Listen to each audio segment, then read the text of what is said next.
You notice when you laugh what happens to your voice? It goes up. You've been with me one day. Yes. You came in yesterday. You're spending a month with me. Yes. You've had 4 speech pathologists work with you. Yes. Has any one of them helped you with your voice to bring it back to normalcy? Not over long term. I think it improves slightly with breathing techniques, but they never cleared up the problem.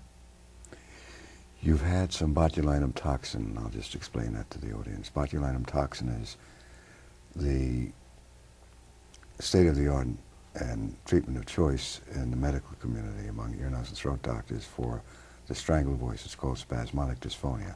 It came in about 10 years ago, and it's the rage. It's called Botox. I understand it's failing all over Europe now, and I personally, from clinical experience, find it fails quite often. We'll just find out from Sylvia Cheek as to what it did for her, taking botulinum toxin shots, which I say is the state-of-the-art modus operandi in the medical community today. I see patient after patient after patient who has found that botulinum toxin has not done the job, has made the voice worse, but that's the state of treatment. You had how many botulinum toxin shots for the strangled voice? I had 4. 4 shots. Yes. Over what period of time? About a year and a half.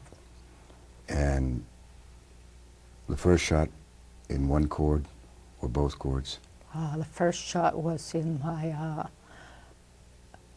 adductor muscles. And that was one cord. What was the result? I had a voice for 1 week. You had a voice for 1 week. And then your voice went out again? And it got worse. It got worse. Yes.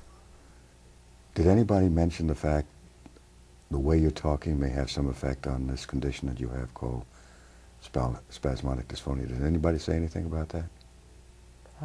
Only my speech pathologist, but not the people who gave me Botox. No. You had another botulinum toxin shot. How long after? About 3 months. 3 months. And meanwhile, you had a strangled voice between the first shot and the second shot. And the first shot gave you some voice Yes. for a week. So you took the second shot. Yes. And was it placed in the vocal cord? One cord or both cords? Just the one, and they placed it in the back cord. The back cord. And what was the result? Well, I actually went hoarse. I had my voice that day, and then I slowly got hoarse. And then I didn't have a voice for about a week. And then what happened? Voice go out again after a week, or what? Well, it came back. It started to come back gradually to what it is now. How long did that last? The shot? I think it lasted about 4 months. Then it went strangled again? Well, it went strangled again right after the first,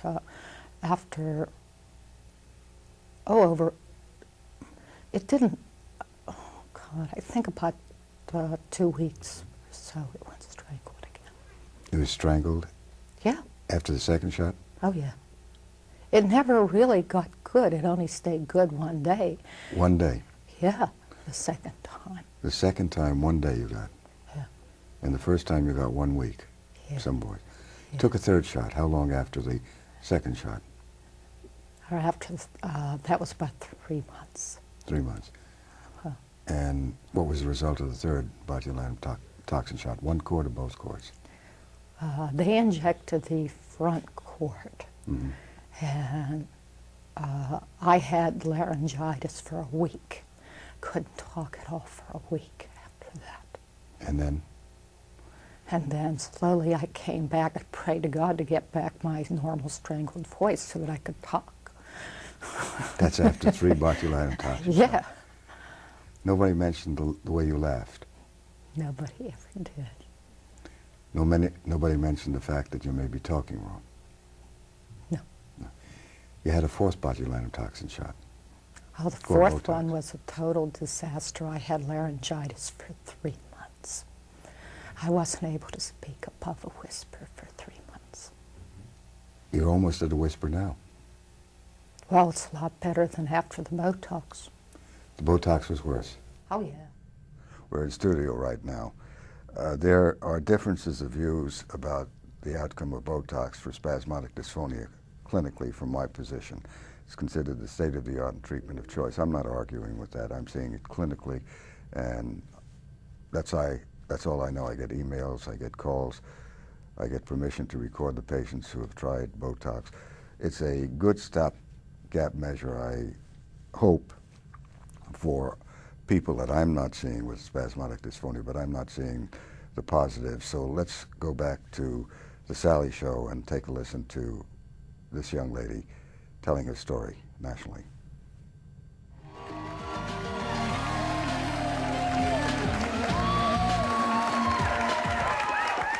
We're going to have Jimmy James return in a few minutes. But first, our next guest defied all the odds. She says for 34 years she didn't have a voice. And she's been working with this gentleman, Dr. Cooper, for about 4 weeks. And now really can talk again. Sylvia, you're going to talk, but you're going to talk the way you talked for 34 years. I think it's important that we hear the difference. What happened? You were 18, and what happened? Well, I was 18 years old, and I had a tonsillectomy. And after the tonsillectomy, my voice got worse. I got a virus, and I got sicker and sicker. And by the time I got rid of the virus, I didn't have much of a voice. It would come and go. Sometimes it would almost be normal. But most of the time, it was never normal. Doctor, what is that called? It's called the strangle voice spasmodic dysphonia. And what causes it? The talking in the lower throat. My take on it is that it's misuse and abuse. The medical community is saying it's an unknown cause, and they look to medical or neurological cause, and I'm reporting cures of this condition for over 25 years. Okay. By direct voice rehabilitation. It's a different approach. She's such a beautiful woman, and she sounds like a very old woman. Yeah, when I spoke with her by phone, when she called... You thought you were going to talk to somebody who's what? 120. 120. That must be very embarrassing.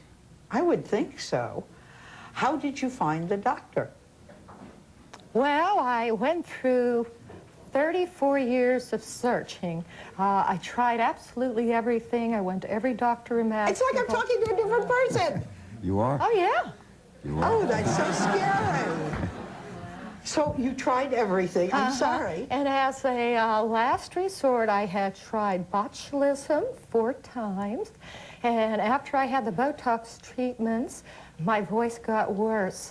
It got so bad that I was only able to whisper. And I thought, what else? I have no recourse. And they wanted me to come back for additional Botox injections to adjust the dosage, but they'd already adjusted it 3 times. And it just got worse. So I decided to go with the maverick over here, Dr. Cooper. And I thought, what else do I have to lose? 34 years, and I had nothing to lose. She is so pretty that she was in beauty pageants, but you didn't have to speak very much, did you? Oh, yeah, I just walked on stage, and they said, hey, she looks good. That's it.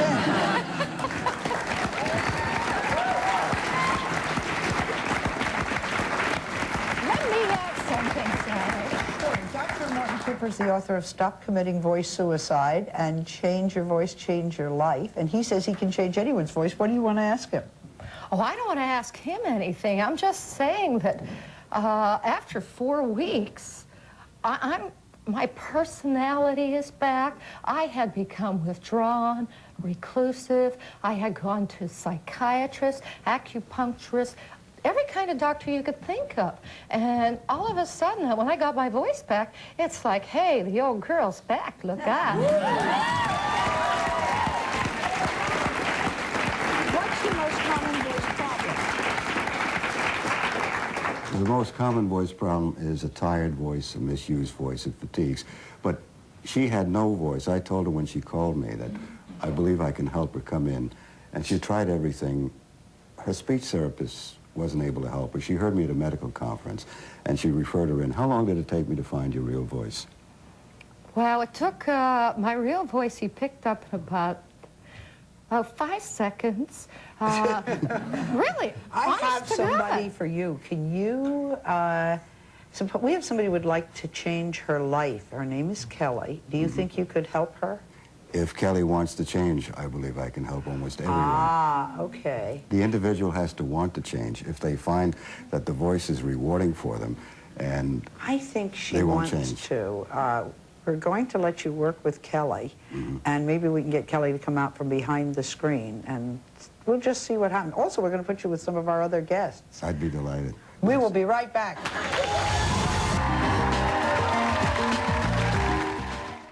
We're back in studio. You heard the difference in voice. My position is rather simple. I hope I'm not simple-minded. There are those who believe because I report cures there's something amiss with me. I've been reporting cures for 35 years regarding spasmodic dysphonia. My medical colleagues, my academician colleagues, guarantee there are no cures. I'm sorry they have that position. I would certainly invite them to come to my office to see how I help individuals either get a cure, a recovery, or a voice improvement if the patient is cooperative. You need a cooperative patient. And for those who believe there are no cures, I invite them to join with me in my office. How much time do we have right now?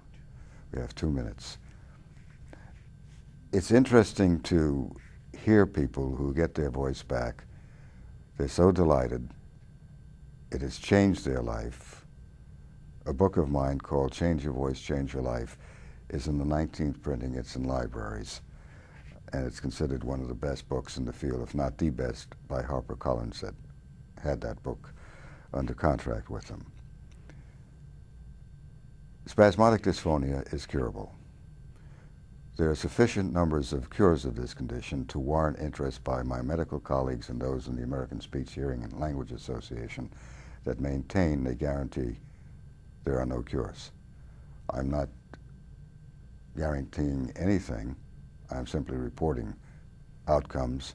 There are cures, recoveries, and voice improvements of spasmodic dysphonia by all natural direct voice rehabilitation, which is what I do. If that kind of outcome has meaning to you, those in academia and those in the medical field, I invite you to join me in my office to see how I do what I do. I use on the screen a scream. People have asked me why. The answer is because I'm isolated for what I do over the years. I see the Munch scream about 1900 to be very appropriate and relevant to what's happening. I scream when I hear people, my medical colleagues, my academicians, and others guarantee there are no cures. When they have no cures ever in medicine since 1871 by Traub, and there are cures and there is hope for people who suffer spasmodic dysphonia. I give hope. My colleagues give hopelessness. I'm Mort Cooper. Thank you very much for joining with me. What's wrong with your voice? You're misusing it. Bye-bye.